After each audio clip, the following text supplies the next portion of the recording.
¿Sabes que hay técnicas de estudio más efectivas que otras? No son todas las técnicas iguales, y por lo general, las técnicas típicas, las técnicas que más enseñamos, son las menos efectivas. Si vos querés saber cómo estudiar de manera efectiva, cómo aprender mejor y optimizar tu tiempo de estudio, quédate en este video.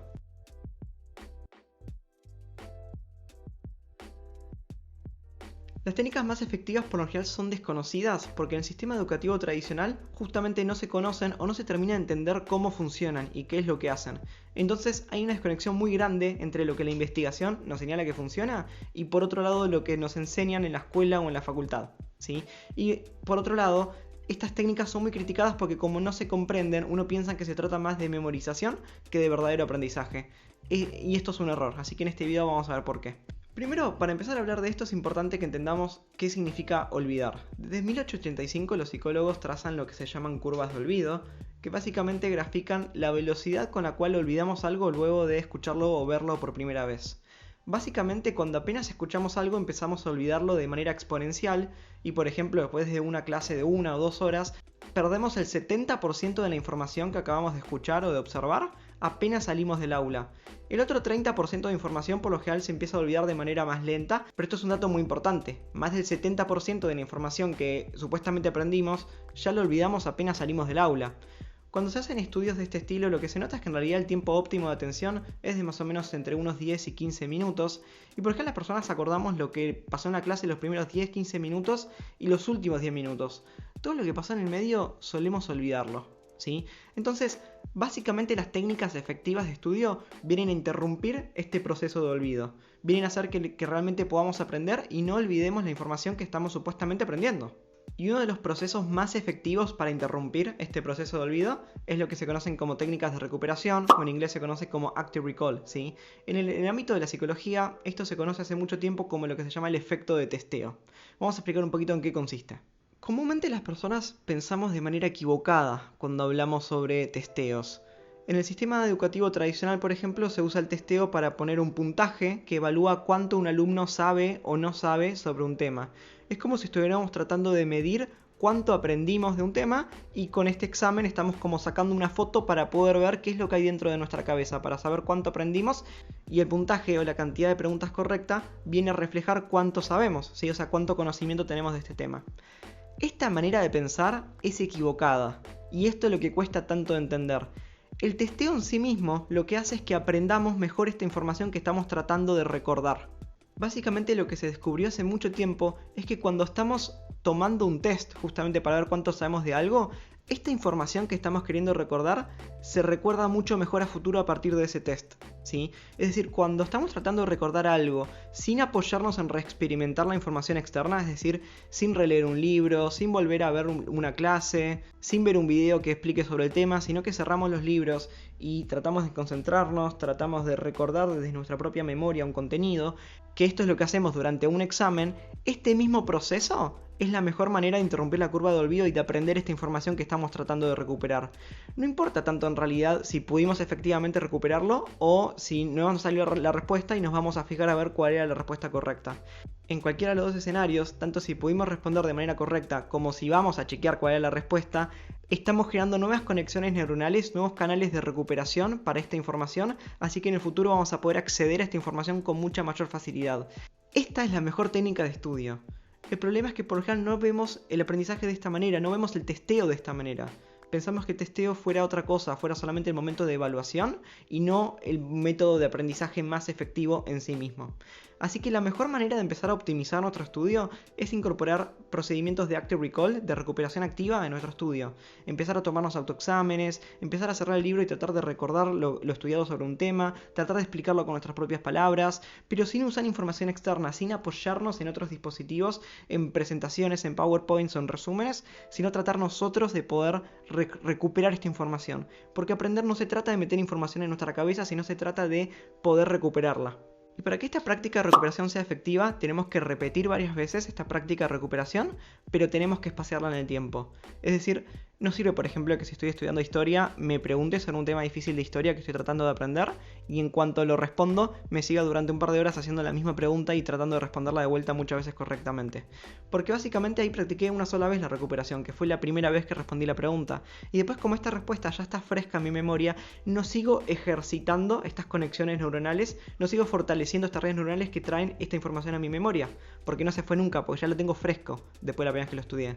Entonces, la manera óptima de estudiar es con lo que se llama repetición espaciada, que esto es dejando tiempo entre un ensayo y otro ensayo para que me vuelva en algún sentido a olvidar un poco este contenido y vuelva a ejercitar el recuperar este contenido para que vuelva a mi memoria. Esto es lo que se conoce como recuperación espaciada combinado con recuperación activa, y estos son dos de los métodos más efectivos para poder aprender. En las décadas recientes, la investigación brinda evidencia empírica de que estos son los métodos más efectivos. Y aparte, más allá de la investigación, cuando estudiamos qué es lo que hace un profesional de cualquier profesión, básicamente tiene un conocimiento sobre el tema que va aplicando de manera espaciada en el tiempo, porque no todos los días trabaja exactamente con las mismas herramientas, sino que va aplicando diferentes fragmentos de información en diferentes momentos de su día cotidiano. Y esto es lo que hace que uno desarrolle experiencia como profesional y se convierta en un experto en su área. Y esto está buenísimo, pero como sabemos al comienzo del video, no se utiliza de manera efectiva en los espacios de educación tradicional. Por ejemplo, de vuelta, como decíamos, los testeos se usan solamente para evaluar al final del cuatrimestre y no se usan como métodos de estudio para usar durante la cursada. Y no solamente son incomprendidos por parte de los docentes, sino que también por nosotros como estudiantes. Por lo general no nos gusta estudiar tanto de esta manera, porque sentimos presión o asociamos esto con la instancia de rendir exámenes, así que elegimos otras maneras de estudiar, como rever la clase de vuelta, o volver a leer el material y los apuntes.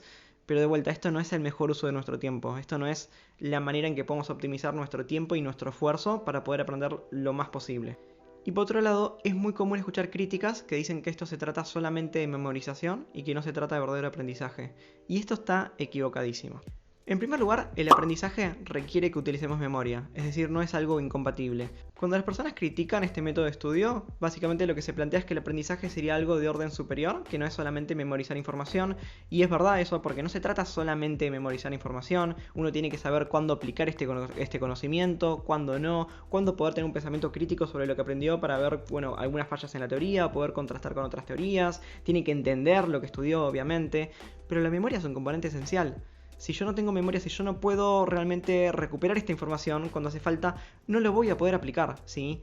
Hay algunos estudios que demuestran que está el aprendizaje implícito, que se pueden llevar cosas a cabo sin que lo pueda explicar con memoria declarativa, sin que lo pueda explicar, sin que lo pueda poner en palabras.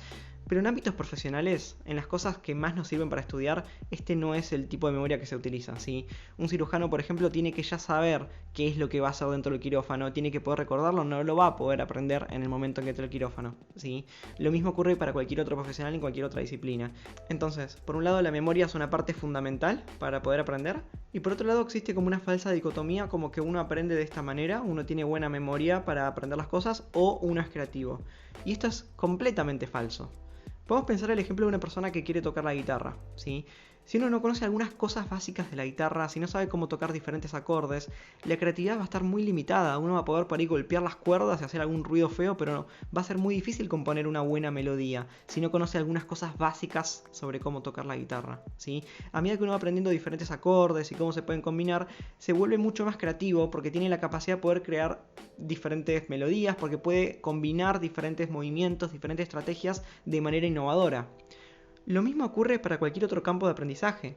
Mientras más conocimiento yo tengo sobre un área, de manera más creativa puedo generar diferentes conexiones para ser más innovador en mi manera de resolver un problema. En cambio, si yo no tengo ni siquiera un conocimiento básico sobre el área, mi capacidad de resolver problemas va a ser extremadamente limitada. No voy a tener los elementos básicos como para poder combinar de manera innovadora, como para poder generar una nueva solución creativa o un pensamiento original, ¿sí? Entonces, este es un mito muy limitante, el mito de que uno es creativo o uno estudia. Son completamente compatibles entre sí. De hecho, mientras más uno aprende, más creativo puede ser porque tiene nuevas ideas para poder combinar. Y ahora, ¿qué es lo que pasa con las personas que, por ejemplo, tienen mucha experiencia practicando en un área, pero parece que no aprenden o pareciera que no fueran expertos en su área? Bueno, el aprendizaje no se trata solamente de repetición de experiencias, sino que también se trata de reflexión, ¿sí? ¿Qué queremos decir cuando hablamos de reflexión? La reflexión es un tipo de aprendizaje en donde uno puede aprender a través de la propia experiencia. Básicamente lo que ocurre es que uno encuentra algún problema en la ejecución de una tarea. Por ejemplo, un arquitecto por ahí puede tener algún problema cuando está construyendo una casa, y la reflexión implicaría que, por ejemplo, ese día más tarde se ponga a pensar en qué fue lo que ocurrió y de qué manera alternativa podría haber resuelto este mismo problema. Es decir, básicamente es una especie de ensayo mental encubierto. El arquitecto puede pensar qué hubiera pasado si hubiera utilizado materiales con otra densidad, o si los costos de la construcción habrían sido diferentes, o si se hubiera procedido de una manera u otra. Y de esta manera ensaya mentalmente cómo hubieran sido diferentes los resultados. Ahora, notemos que primero la reflexión es un aprendizaje activo, o sea, de vuelta, no es solamente experimentar una situación, sino que después uno tiene que dedicar tiempo para de manera deliberada volver a pensar en la situación y ensayar otra alternativa. Y aparte, no solamente se requiere experiencia directa, sino que se requiere un aprendizaje previo. Es decir, se requiere una experiencia directa, pero también se requiere un conocimiento previo, porque para poder ensayar otras alternativas, el arquitecto debe conocer algunas alternativas en las cuales apoyarse, debe conocer, por ejemplo, el peso de los materiales, y de vuelta se ve ensayar, digamos, qué maneras se podrían combinar para llegar a otro resultado. Es decir, no es únicamente experimentar cosas de manera directa para aprender. Esto es un mito muy grande que dice que todo lo que experimentamos hace que aprendamos. Bueno, no es tan así. Sí, se requiere experiencia, pero también se requiere alguna base de aprendizaje para después combinar las dos cosas con mi propia experiencia directa y ahí generar algo nuevo. Y la práctica de reflexión también es extremadamente efectiva y en muchos casos es necesario, porque en muchos casos no vamos a poder repetir una situación muchas veces como para poder aprender a través de repetición concreta, sino que vamos a tener que repetir situaciones en nuestra mente. Y de vuelta tomamos el ejemplo del cirujano, por ejemplo. Cuando entra en una situación de quirófano ya tiene que tener practicado mentalmente un montón de movimientos que puede ejecutar y también un montón de problemas a los cuales se tiene que anticipar para saber cómo podría resolver estos problemas si se llegaran a presentar. Es decir, si de repente hace cierto movimiento que produce un sangrado excesivo, el cirujano tiene que saber cómo poder detener este sangrado sin tener que vivir esta situación muchas veces, sin tener que poner en vía las reglas de un montón de pacientes para entonces poder saber cómo detener sangrados a futuro. Entonces ensaya mentalmente qué es lo que haría si esto fuera a pasar para poder anticiparse a esta situación, ¿sí? Entonces la reflexión es una práctica activa que podemos incorporar en nuestra rutina para darle un giro de tuerca a nuestro método de estudio. Una ventaja enorme de la práctica de recuperación es que produce un aprendizaje que se recuerda a lo largo del tiempo. Porque notemos que lo que estamos haciendo es practicar la recuperación, pero de manera implícita.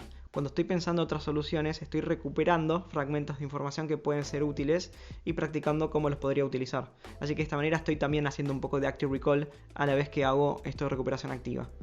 Así que las mejores herramientas que podemos utilizar básicamente son todas las que impliquen algo de recuperación activa, algo de nosotros tratar de recuperar la información que está en nuestra cabeza y de vuelta espaciar estas prácticas en el tiempo. Y no tanto todo lo que sea exposición de manera pasiva al contenido. Exposición pasiva es, por ejemplo, leer o rever las clases, todo lo que no involucre que nosotros procesemos esta información y sobre todo que recuperemos la información de nuestra memoria, que en realidad esto es lo más difícil para practicar cuando aprendemos, ¿sí?